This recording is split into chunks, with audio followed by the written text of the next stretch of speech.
I'm on my way to meet a really remarkable woman who survived 5 major operations for cancer.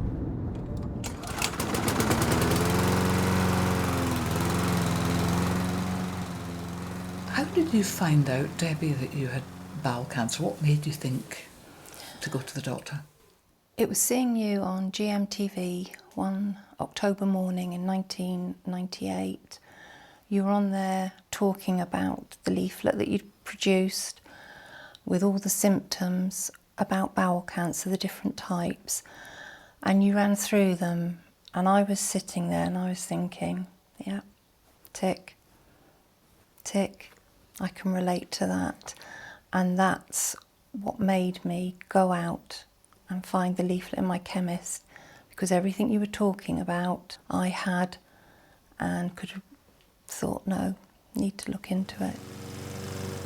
Debbie had a classic set of symptoms. She had a change of bowel habit that wasn't going away and bleeding. These two symptoms together, if they last for a few weeks, are a wake-up call to see our doctor. How long had you had those symptoms? Approximately 18 months, if not slightly longer. And you hadn't done anything about them?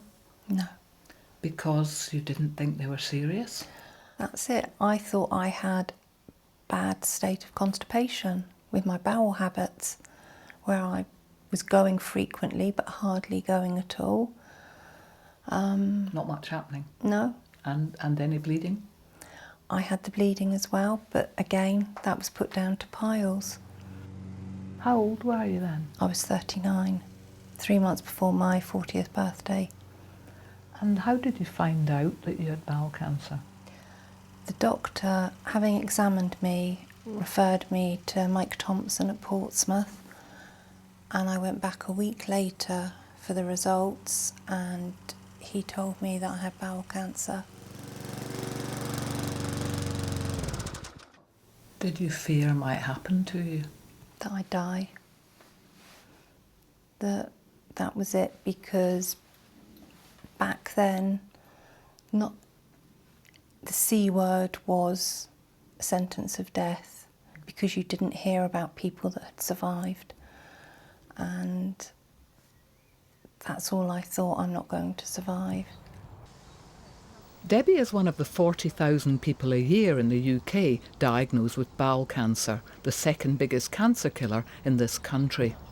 That she's here today, 13 years later, is testament to the fact that bowel cancer does not have to be a death sentence.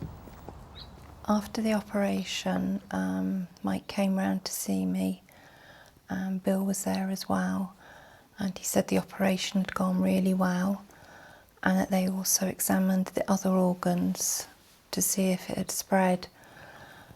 And he said, unfortunately, I had lesions on my liver, so I would then be referred to a liver specialist when I was stronger to get that looked at and see what could be done there. And later they found out it was also in both lungs. That was a year, about 15 months after I'd had my liver resection and was discovered for that.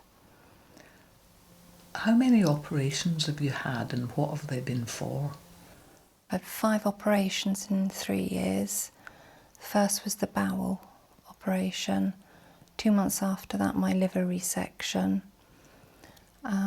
18 months after that, I had the upper part of my right lung removed. And then 3 weeks later, I had shaving of the lower left lobe on my lung. The other lung? Yeah, the opposite one. And then in 2002, I was told that it'd come back on my left lung again, and I went in and had the lower left nodule removed. So you've had a lot of one lung removed and a bit of the other one. Mm-hmm. Yeah. How has that left you feeling? Initially, I was very tired and was getting breathless, but now I do normal things. Debbie was lucky to live in an area where she was referred to a good liver surgeon. She knows today many people are not so lucky.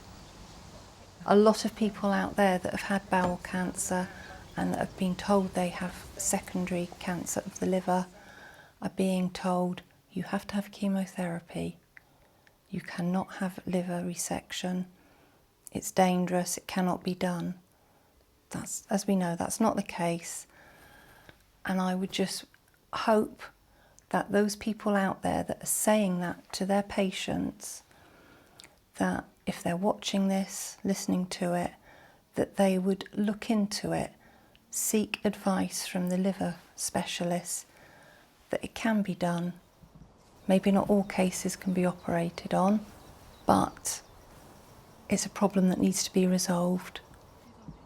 Debbie's surgery was carried out by a special unit at Basingstoke, led by surgeon Merv Rees.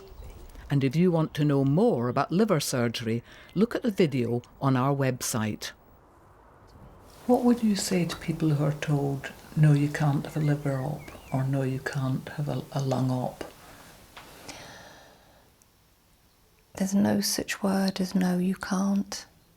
Obviously, it depends on the situation of the lesions, but if people are told no, they can't, please, they've got to go out there and fight their corner, which is really hard because you're coming to terms with how you're feeling, what you've been told. You're possibly on chemotherapy, which isn't good to try and cope with as well.